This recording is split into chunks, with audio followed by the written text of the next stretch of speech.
When you mention African nationalists and heroes, the name of Nnamdi Kanu will be mentioned. I repeat, when you mention the names of Africans who fought for their people, when you list out their names, Nnamdi Kanu, his name would be amongst.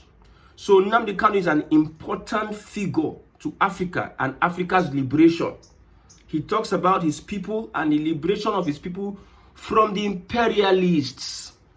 The imperialists, the Fulani, who is a willing tool for the imperialists, and every other person that is a willing tool for the imperialists that created a system to destroy Africans. So Nnamdi Kanu is not just somebody who is fighting for Biafra. He's also somebody who is fighting for the liberation of the African people.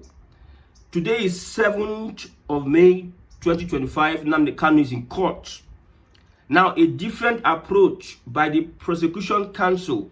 We have the prosecution council, the defense council. The federal government is the prosecution council. Now, federal government, they take Nnamdi Kanu go court. Now, the defense council, the lawyers and IPOB and everybody that is defending themselves against the attack of the federal government. An African liberator, a person that is fighting for the liberation of the black man in Africa. So what transpired today? A different approach. The audio clips of Nnamdi Kanu has been brought to the court, used as evidence against him. The audio clips of Nnamdi Kanu. Let's look at one of the audio clips. Now, audio broadcasts plays in court. MNK Kanu says, Biafra will be restored in our time, not through ESN, but through referendum. The words of Nnamdi Kanu as the audio is playing. Anywhere you attack our mothers, we will attack you. We don't want war, but don't kill us. And so, from the broadcast, Nnamdi Kanu gives vote of thanks to the listeners. Other audios being played in the court to incriminate Nnamdi Kanu. Okay, let's look at another one. We have this. Okay, one of the audios. Kanu speaks about the shedding of blood of innocent Biafrans, the same way they killed our people in Obigbo, Delta, and other states, that we IPOB must stop them. Invaders came from Niger, Chad, and other African countries to kill our people. Fulani incursion in our land can never work. These are from the audio in the court. They have managed to fragment and divide our people, and IPOB must defend our lands until the Fulani terrorist presence is eliminated. Governors came to do the bidding of the caliphate. That is the Southeast governors. Somebody commented that the governors doesn't want Nnamdi Kanu to be released because they are loyal to the caliphate. When you ask people questions, what is the caliphate? The caliphate is the Fulani agenda, the Fulani governance, the Fulani authority, the Fulani lordship. Any police officer who supports the killing of a Biafran will be held accountable for it. The land of Biafra is under occupation. These are the things that Nnamdi Kanu was saying in the audio. ESN is here to bring an end to these Fulani killings. Therefore, ESN must protect our people. Kidnapping, killing, and destruction must end. Also, he says, it is very disheartening and discouraging that the international community has done nothing which hurts and undermines the sincerity of our people. Transcripts from the audio that is being played. Now, it continues. Nnamdi Kanu says, tomorrow May 30th, we must honor them. There must be complete lockdown, peace and calm, because the day is critical in our lives. May 30th is an anniversary day for Biafra. IPOB is a peaceful movement. Our enemies are planning to start a roadside massacre against us. Biafra must be in lock and keys as we remember the fallen heroes and heroines. A complete lockdown so the enemy won't have any excuse to kill and blame us. Fulanis will do anything to provoke our people. Tomorrow morning should be peaceful, part of the audio played in the court. Okay, let's look at this one. A minute silence for those who were killed to protect our land. We will remain eternally grateful to them for defending us. A large number of Biafrans were slaughtered while the world turned a blind eye. We shall honor those who have passed away defending us. We shall remember our heroes. Britain supplied the Fulanis with weapons to kill us, even though they brought Christianity to us. Now he prayed for the fallen heroes in that audio broadcast. Now there's also a broadcast about his conversation with Ohaneze or with Igbo leaders, I think in the UK. So he has been speaking about the shedding of blood of innocent Biafrans, how people have been killed in southeast Nigeria, speaking against the Fulani Caliphate. That is why the Fulani did all they can, even though it will spend millions of dollars, even though they will spend the country's budget, they did all they can. That's why even the opportunity they had in Kenya, they went above protocol to carry him into Nigeria. They did the unthinkable.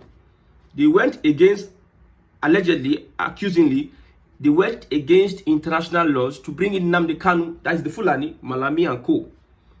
A letter was also presented in court, and that letter, the one that was disputed the last time, the evidence that was disputed the last time, that letter was written by Malami, ordering for the arrest of Mazi Nnamdi Kanu as evidence because he was accused of inciting the people against the government. You know, any small thing you do, it is incitement. And they had them. They don't bring treasonable offense, put for your head. So the federal government, the prosecution council, is trying to find any means possible, with any evidence they can lay their hands on. They are trying to make sure that they find an evidence against Mazi Nnamdi Kanu.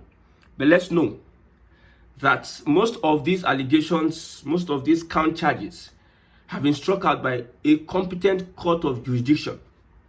And if you are going to link Nnamdi Kanu with the killings, first, let's address how did he come into Nigeria. That one first and first. Except the government wants to play a part of injustice in running this Nnamdi Kanu's case.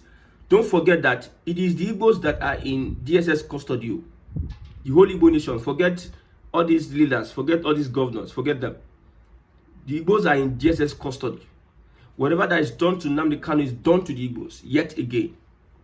I remember, you see, there's always a time people will stand up to the oppressor. There's always a time. So the federal government needs to follow the normal routes of justice and fairness with Nnamdi Kanu's case. He should be released so that we can forge a path for Southeast progress. How Southeast will move on, because it is inevitable that Nigeria will be restructured. Whether Tinubu like it or not, it is inevitable.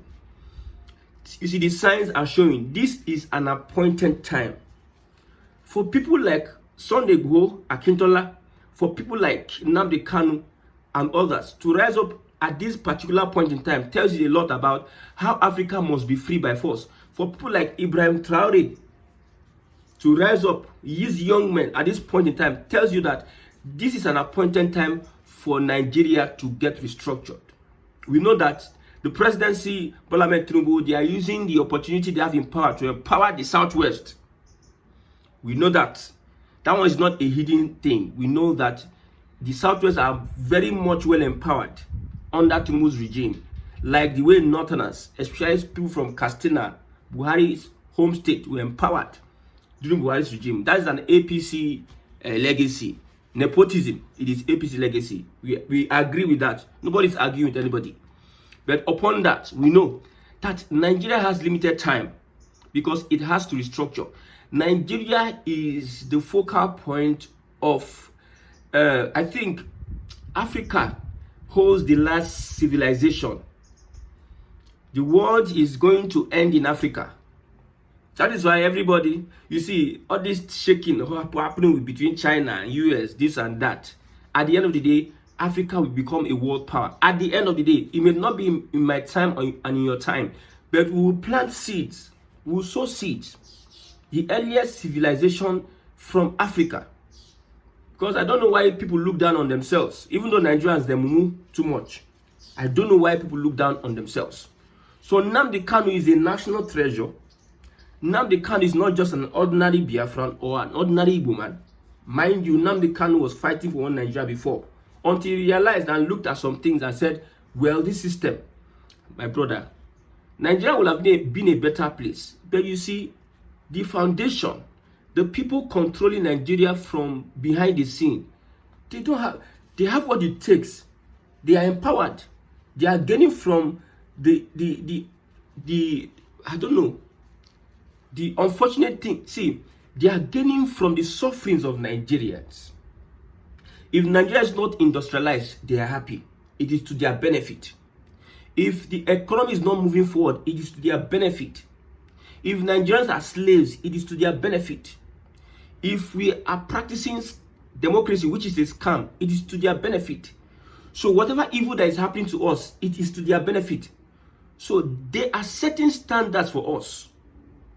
They created this democracy. They created this our 1999 constitution so that Nigeria will never get better. And power is in their hands. They have been able to use puppets. Is that you have a corruption case against you, or they have a way to control you? Somebody was doing an analogy on France. I think this doctor from northern Nigeria, it said Mali chased France away. France has been in these countries for over 60 years, yet no development. Instead, France have been stealing from these countries and enriching their people. They don't care. Mali, they chase them away. Burkina Faso, they chase them away. Niger Republic, they chase them away. I think Senegal or one other country, they chase them away. This is the same France that our president, Bola Ahmed Tinubu, they are doing boyfriend and girlfriend. At least, we need to, but they know how they pick their leaders. Because the technology of beavers and IRF is not Nigeria. Telling you, it is the West that may have provided that technology. So how come there's something and somebody switching off IRF because it is going towards a certain pattern? Does Nigerians have the technology? That's my question. These beavers and what have you, where did we get it from? Which company provided the beavers? During the last time Biden and Trump had an election, I followed that election. I saw how the Republicans were talking about how the machines were misbehaving because there is a manufacturer option to manipulate the machine. So it is so obvious that the system we are practicing today will never amount to anything. Oh, Nigeria will be self-sufficient. How many years now? How many years? Tinubu don't spend 2 years. He don't spend 2 years, but still petrol is still 900. It's just jack up like that. They are now using all these petty talk. And don't worry, it didn't start today now. Buhari started his own. It didn't start today now. From 97 naira, it reached 180 something naira. It didn't start today now. It didn't start today now. You are stealing billions, you are printing trillions, theft, everything, stealing upon stealing. Stealing. We heard that EFCC found 80 billion in the account of an arrested NNPC MD. One person. Look at what was discovered from Emefiele. One person. And we have over 200 people working with the president. If one person can be able to hold that, what are the other people doing? So every year in, year out, they come to tell you and bamboozle you and tell you that, calm down. It reached Tinubu time, calm down now, calm down. It is not today. From 100 something, you jack up to 900. You are buying for 900 now. They'll still remove fuel electricity subsidy. Telecommunications network are overcharging. Bank charges don't reach like 3 or 4 or 5, I don't know. If you are going to transfer, they collect 15 naira, collect 10 naira, they collect 25 naira. If they are going to even send you a message, you receive an alert, you receive a debit, they are collecting 6 naira. Everywhere, Nigerians are the one bearing the brunt. Nothing is improving. They lie. You see the refinery issue. APC influencers, how they talk about refinery. It work, it go work, it work. It took them 2 years to now tell the truth. Obasanjo article have said let us sell this refinery scrap. APC people were saying, hey, these people, they are thieves. They want to sell Nigerian property to their friends. Upon everything they said, just last week, $800 something million expended on making these refineries work. They are suggesting they sell it. How many years they have been deceiving you? You are 20 now. You are watching this. You are 21, 22, 23 now. You are watching this because I wonder if young people are interested in politics of their country. You are 40, 30, 35 now. You are watching this. If these people keep on deceiving you, Nigeria is going to get better. You go reach 20 years, you don't reach 50, your time don't go. Why you keep hoping and hoping and hoping on a people that are meant to deceive you? I've said it. If you want to be a successful politician, you must be a liar, a wicked person, and a chronic manipulator. That is the qualification of an average politician in Nigeria. You see Nnamdi Kanu, the analysis I listened to the other time, they put him amongst top African heroes because this young man was after the liberation of his people. How did revolution happen in those days? How did revolution happen? The French Revolution, the British Revolution. Sure, people know, they don't unalive people. Is there a revolution that you think that will not, a lot of things will have to go for revolution, for change to take place? Because those that are on that seat, they will do what they can to make sure that your protest does not yield fruit. Like I said, for instance, you want to protest now. Okay, they increase this fuel subsidy. Maybe 1,000 per unit. They now remove it totally. You are paying 2,000 per unit. We no go agree, yo. We no go agree. You can't placard. We no go agree. First day, second day, third day, fourth day, fifth day, sixth day. They'll be looking at you. Until you want to get to 1 month, they'll now find a way to destabilize you and put allegations on you. These are the people that you want to do democracy. See democracy now. See APC and Buhari and Tinubu. Democracy, federal character. Look at what they are doing. They call your bluff. They bribe anybody. That is democracy. For you as a person. Freedom of speech, freedom after speech is not guaranteed. They want people to just start sit down. They don't want people to come out and express, or they don't want to. I don't know. They are the ones that determine what is constructive criticism. Okay, for instance, let's look at the power sector. Look at Adelabu. Now, whatever is going to, subsidy is going to be removed totally. Why do they want to remove subsidy? They will not tell you why they are removing subsidy. They will just tell you subsidy will be removed. And they will just give one flimsy excuse. And what if you are going to criticize them constructively? Said, now, all the monies expended from Obasanjo till now, all the monies expended on our electricity sector, what have they used that money to do? Court will come, give this one will steal 10 billion. Court will give her 100,000 bail. And they expect you, which constructive criticism when the people that are in charge of our affairs are the ones that are the trouble, that are the problem of Nigeria. I have said this, if Nigeria gets better, it will not be to the benefit of these politicians. They never want Nigeria to get better. No. That's like the way Southeast governors never want Nnamdi Kanu to be released. Never. Because if Nnamdi Kanu is released, Nnamdi Kanu will disrupt whatever they think, whatever mandate they are holding. That's when you will know who is the real boss in the Southeast. So let's go back to what is transpired in court today. So the federal government wants to use backdoor, look for evidence, audio evidence against Nnamdi Kanu to hold him down and make sure they find a way, because they will not sentence him to any. No, that one will not happen. It will not happen. No, they will not do that. Probably they want to find a way to hold him in a certain area and look for conditions to, if you are going to release you, these conditions, because you know that we hold you for this area, you are guilty of this, we can push this. Maybe that's what they are going to do, because Nnamdi Kanu, no, Tinubu will not dare do that. We know, will not do it. Will not do it. If you're asking me, let the law have his course. And let the law have his course now. Should be law, don't release them. the federal government no one release them. So don't if I say Tinubu no, we'll say someone will ask, is Tinubu court release them? Why is that the federal government refused? Why is that the federal government was able to carry him illegally from Kenya into Nigeria? If you are talking about justice, fairness, and equity. So the federal government knows that it is political solution that is the answer. I don't know what they are bringing before Nnamdi Kanu table. I don't know what they are saying, but I understand one thing, and that thing is that Nnamdi Kanu will be free, and he must go back to his people, and we must restructure Ali Igbo. See, we have people who are, becoming a Nigerian is, I don't know how to say it. Nigerians are foolishness.